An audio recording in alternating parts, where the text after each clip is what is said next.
नमस्कार साथियों।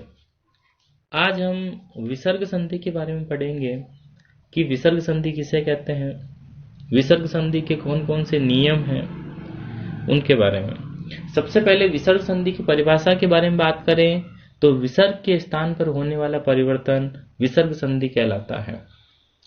विसर्ग संधि में केवल और केवल विसर्ग के स्थान पर परिवर्तन होता है, इसीलिए इसका नाम विसर्ग संधि है। इसके नियमों में सबसे पहले जैसा कि आप देख रहे हैं, विसर्ग के बाद में यदि क ख है तो विसर्ग के स्थान पर अर्ध विसर्ग का चिन्ह होता है।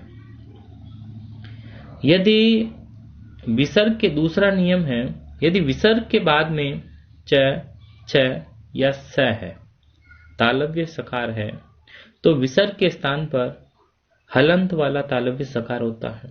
तीसरा नियम है, यदि विसर्ग के बाद में ट, ठ और मूर्धन्य सकार है तो विसर्ग के स्थान पर भी हलंत मूर्धन्य सकार होता है। चौथा नियम है, यदि विसर्ग के बाद में त, थ या फिर दंत सकार है तो विसर्ग के स्थान पर भी दंत सकार होता है। यदि विसर्ग के बाद में प, फ है तो विसर्ग के स्थान पर अर्ध विसर्ग होता है। यदि अवर्णांत विसर्ग है, यानी अ के बाद में विसर्ग है एक तरफ, दूसरी तरफ केवल अ स्वर है, दूसरे स्वर नहीं होने चाहिए, ऐ से स्टार्ट होने वाला शब्द होना चाहिए। यदि अवर्णांत विसर्ग के बाद में यदि अवर्ण अ स्वर होगा तो विसर्ग के स्थान पर उ होता है, विसर्ग के स्थान पर उ, और इसे उत्तु कहते हैं।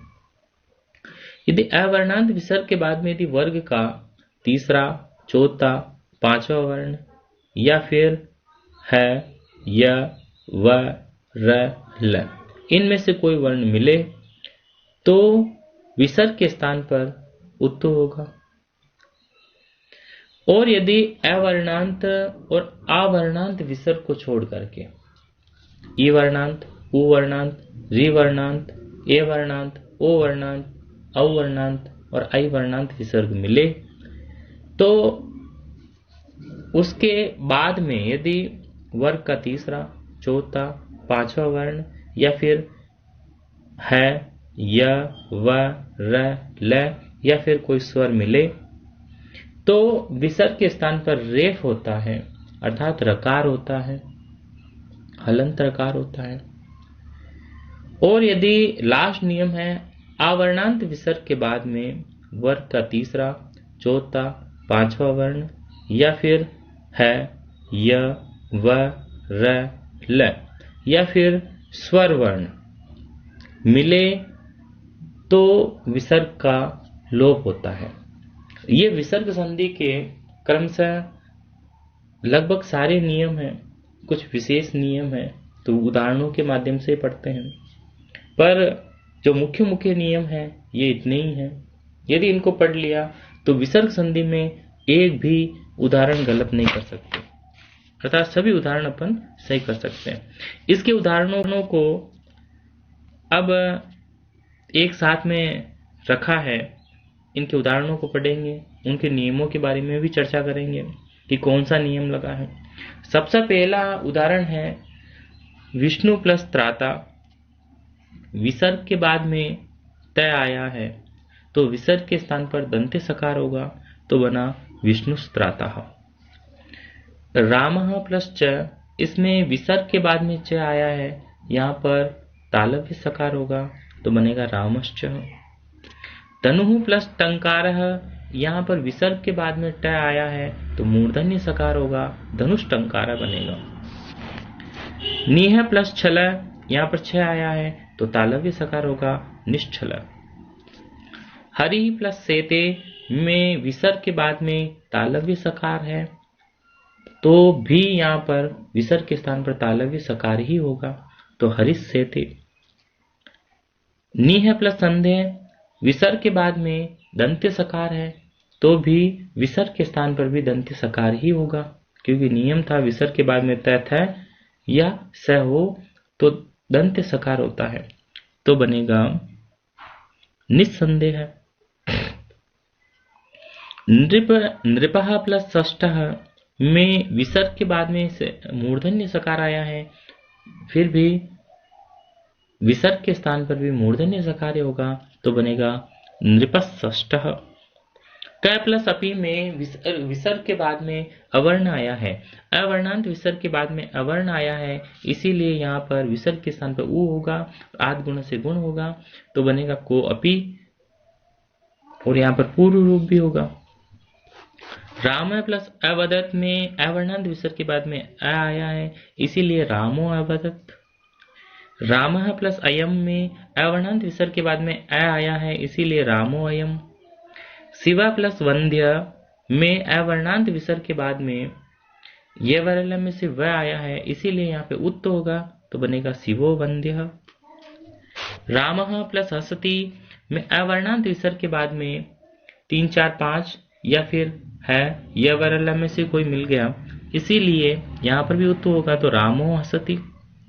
बालः याति में अवर्णांत विसर्ग के बाद में ये आया है, इसीलिए बालो याति। बुधः लिखति, यहाँ पर भी अवर्णांत विसर्ग के बाद में ल आया है, इसीलिए उत्त होगा, तो बुद्धो लिखति। बालः रोति, अवर्णांत विसर्ग के बाद में रकार आया है, इसीलिए यहाँ पर भी उत्त होगा, उ को फिर गुण होकर के ओ हो जाएगा, तो बालो रौति। नमः प्लस नमः अवर्णांत विसर्ग के बाद में यहाँ पर वर्ग का पंचम वर्ण आया, तीसरा चौथा पांचवी में से पांचवा वर्ण आ गया, तो यहाँ पर भी विसर्ग के स्थान पे उत्त होगा, आद गुण से गुण हो जाएगा, तो नमो नमः बनेगा। रामः प्लस जयति में अवर्णांत विसर्ग के बाद में वर्ग का तीसरा वर्ण आया है, तो यहाँ पर भी उत्त होगा और गुण हो जाएगा, तो रामो जयति। क्षीणः भवति, यहाँ पर भी अवर्णांत विसर्ग के बाद में वर्ग का चौथा वर्ण आया है, तो विसर्ग के स्थान पे उत्त और गुण होगा, तो क्षीणो भवति बनेगा। मनः प्लस हर में अवर्णांत विसर्ग के बाद में है आया है, इसीलिए यहाँ पे गुण होगा, अब उत्त होगा और फिर गुण होकर के मनोहर बनेगा। मुनि प्लस इति में यहाँ अवर्णांत है नहीं,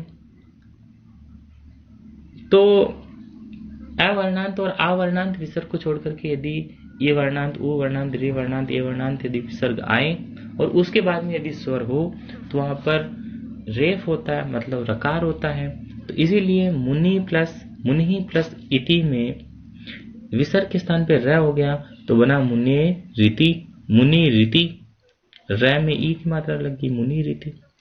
भानु प्लस असौ, यहाँ पर भी यही है, उ वर्णांत विसर्ग के बाद में स्वर है, इसीलिए यहाँ पर विसर्ग के स्थान पर रेफ हुआ है, तो भानु रसौ। तय प्लस आगतम में भी विसर्ग के स्थान पर रकार होगा, तो बनेगा तैरागतम। धेनु प्लस गच्छति में भी विसर्ग के स्थान पर रकार होगा, धेनुर्गच्छति। एतै प्लस भक्षितम में भी विसर्ग के स्थान पर रकार होगा, तो बनेगा एतैर भक्षितम। बाला प्लस अत्र, यहाँ पर अवर्णांत विसर्ग के बाद में स्वर आया है, इसीलिए यहाँ पर विसर्ग का लोप होगा, तो बाला अत्र। लता प्लस एदंते में अवर्णांत विसर्ग के बाद में स्वर आया है, इसीलिए विसर्ग का लोप होगा, तो बनेगा लता एदंते। ताह प्लस गच्छन्ति में अवर्णांत विसर्ग के बाद में वर्ग का तीसरा वर्ण आया है, इसीलिए यहाँ पर लोप होगा, तो ता गच्छन्ति ही। वृद्धा यान्ति में अवर्णांत विसर्ग के बाद में यकार आया है, इसीलिए विसर्ग का लोप होगा, वृद्धा यान्ति बनेगा। बाला प्लस हसन्ति में अवर्णांत विसर्ग के बाद में हकार आया है, इसीलिए विसर्ग का लोप होगा, तो बनेगा बाला हसन्ति ही।